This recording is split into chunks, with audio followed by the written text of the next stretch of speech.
नमस्कार, welcome to सारिकास kitchen. आज आपण बनवणार आहोत गाजर हलवा। ते तुम्हाला कळालंच असेल।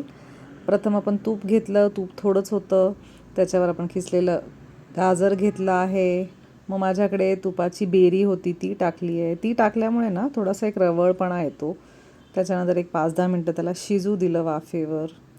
त्याच्यानंतर ते बघायचं, थोडंसं परतवायचं। एका हातात मोबाईल असतो, दुसऱ्या हाताने परतवायला लागतं, त्याच्यामुळे थोडंसं ग्लिच होत आहे मध्ये। त्यानंतर आपण त्याच्यात ॲड करणार आहोत मलाई।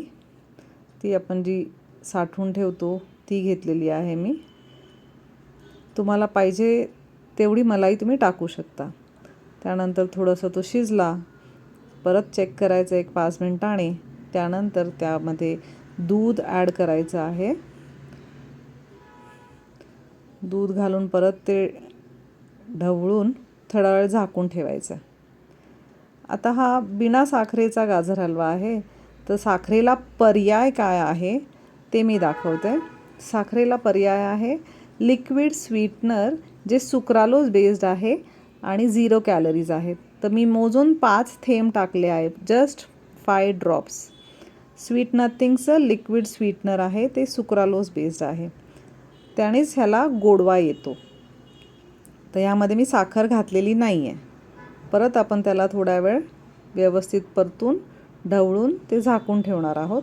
शेवटी त्याच्यावर आपण वेलची पूड टाकून रेडी।